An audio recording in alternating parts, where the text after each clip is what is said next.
ঢাকার থেকে তার ভালোবাসার টানে তার 4টের সময় রওনা দিয়েছি। ঢাকার থেকে এসে আমার ছোটোবেলার থেকে ওনার সাথে অনেক স্মৃতি আছে।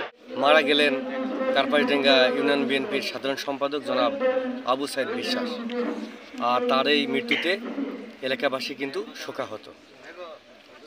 তাকে শেষবারের মতো দেখতে ছুটে এসেছেন তার রাজনৈতিক সহকর্মীরা এবং এলাকাবাসী। তারা প্রত্যেকেই বলছেন যে আবু সাইদের বিশ্বাসের এই অকাল মৃত্যু অপরিণীয় ক্ষতি, যেমন ইউনিয়নবাসীর জন্য ঠিক তেমনি ইউনিয়ন বিএনপির জন্য তার এই ক্ষতি অপরিণীয়। আমরা আপনাদেরকে আবু সাইদ বিশ্বাসকে নিয়ে যে সকল নেতৃবৃন্দ কথা বলেছেন আমরা তারই বিস্তারিত তুলে ধরবো আপনাদের সামনে। বিষয়টা আমরা অত্যন্ত মর্মাহত। আমাদের দলের একজন ত্যাগী নেতা আমরা হারালাম। এর জন্য আমাদের দল অপূরণীয় ক্ষতিপূরণ করতে আমরা অনেক কাটিয়ে উঠতে সময় লাগবে। আমরা সবাই চাচ্ছি আল্লাহ যেন তার দোয়ার মাগফিরাত করে এবং মানুষ সবাই তার জন্য দোয়া করবেন, সে যেন জান্নাতবাসী হয়। এবং আমরা এই শোক সংক্রান্ত যারা পরিবার আছে তাদের সবাইকে তাদের সান্ত্বনা দেওয়ার জন্য সবার কাছে আমরা বিনীত অনুরোধ করছি। আবু সাইদ বিশ্বাস একজন আমার সহযোগী এবং আমার ছোট। আমি দল করতে এসে তাকে আমি পেয়েছি সর্বদাই সর্বসময় হাসি করে আমাকে কাজ করেছি। কোনোদিনও আমাকে বুঝতে দিইনি আমার প্রতি তার কোনো আক্ষেপ আছে, সেই আমার প্রতি কোনো আক্ষেপ আনিনি। আমি জেলে গেছি তখন আমি ভয় ভীত সন্তুষ্ট হয়েছি, কিন্তু সে আমাকে সাহস দিয়েছি। ভাই কিছু হবে না, আমরা আছি, আপনি অসুস্থ মানুষ, তারপর আমরা তো আছি। সে তখন আমাকে সাহস দিয়েছে। আমি মনে করি আমার এই এলাকাটা দলের একজন অভিভাবক হারিয়েছে। এই অভিভাবক পূরণ করা কোনোদিন সম্ভব হবে কিনা আমি জানি না। আমি দোয়া করি আল্লাহ যেন তাকে ভালো থাকে। কার্পাসডাঙ্গা ইউনিয়ন বিএনপির সাধারণ সম্পাদক আবু সাইদ, সে আমার বন্ধু, আমার ফ্রেন্ড, একসাথে অনেকদিন যাবত লেখাপড়া করেছি। যাই হোক, তারপরে আমরা একসাথে একটা দলও করি, বাংলাদেশ জাতীয়তাবাদী দল। সেই সূত্র ধরে কার্পাসডাঙ্গা ইউনিয়ন তথা সারা বাংলাদেশ একটা জাতীয়তাবাদী দলের একটা মহা সম্পদ বলবো হারালো। আল্লাহ যেন তার বেহেশতে নসিব করেন এবং সব পরিবারের জন্য দোয়া করি, তারা যেন ধৈর্য ধারণ করার ক্ষমতা রাখেন। সবাইকে আমার সাথে সাইদ ভাইয়ের ছোটোর থেকে আমি সাইদ ভাইয়ের সাথে মিশেছি। উনি যখন থেকে রাজনীতিতে এসে আমার পথ চলার বড় ভাই, আজকে আমি হারিয়ে ফেলছি। আমি ঢাকার থেকে তার ভালোবাসার টানে তার 4টের সময় রওনা দিয়েছি। ঢাকার থেকে এসে আমার ছোটোবেলার থেকে ওনার সাথে অনেক স্মৃতি আছে। আমার রাজনৈতিক গুরু বলতে গেলেই চলে। মানে ওনাকে হারিয়ে ফেলছি, ওনার মতো লোক পাকুদিন আর শুনতে আছে এই ইউনিয়ন।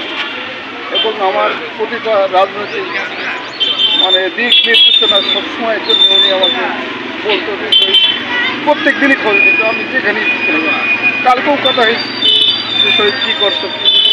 হঠাৎ করে রাত্রে শুনছি যে উনি স্ট্রোকে মারা গেছে।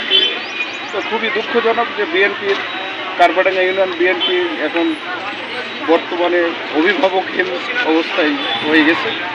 এখন ভবিষ্যতে কী হবে সেটা নিজেরা চিন্তা ভাবনা করে দেখবে যে বিএনপির কে হাল ধরবে, কে কী করবে। যাক, সব মিলিয়ে আমরা অনেক একজন প্রিয় মানুষকে আমি হারিয়েছি। এই তার দোয়া করি সে যেন জান্নাতবাসী হোক, এই কামনা। আজকে দুঃখ ভারাক্রান্ত মন নিয়ে বলছি। কার্পাসডাঙ্গা ইউনিয়ন বিএনপি আমার ক্লাস ফ্রেন্ড, আমার একসাথে আমরা লেখাপড়া করেছি, একসাথে পরীক্ষা দিয়েছি, আমার খুব ক্লোজ বন্ধু, ভালো মনের মানুষ। আজকে তাকে হারিয়ে শোকাহত, বলার মতো সেরকম ভাষা আমি খুঁজে পাচ্ছি না। তবে আমরা এখানে বিসমিল্লাহির রহমানির রহিম। আজ কার্পাসডাঙ্গা ইউনিয়ন বিএনপির সংগ্রামী সুযোগ্য সাধারণ সম্পাদক জনাব আবু সাইদ বিশ্বাস স্ট্রোকজনিত কারণে গতকাল সন্ধ্যার পরে ইন্তেকাল করেছেন।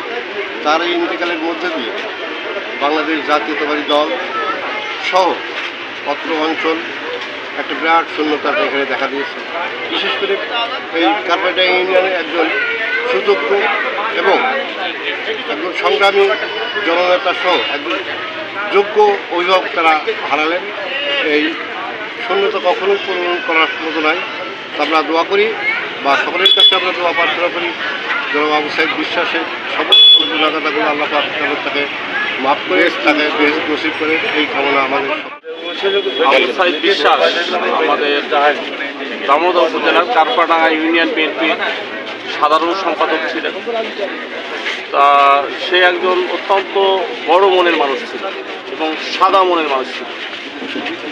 তার এই অকাল প্রয়াণে আমরা দলীয়ভাবে যে শূন্যতা এখানে পাচ্ছি এই শূন্যতা পূরণ হবার মতো নয় এবং এই এলাকাবাসীর দল মত নির্বিশেষে সকলের কাছে সে অত্যন্ত প্রিয় মানুষ ছিল, কাছের মানুষ ছিল। প্রত্যেকের ডাকে সে বিপদে আপদে সে দৌড়ে যেত, কোনো পিছপাতার ছিল না। এক কথায় সে অত্যন্ত ভালো মনের এবং খুবই ভালো মানুষ ছিল। সহকর্মী চলে গেল, আমরা তার আত্মার মাত্রা কামনা করি, তার পরিবারের প্রতি সমবেদনা জ্ঞাপন করি।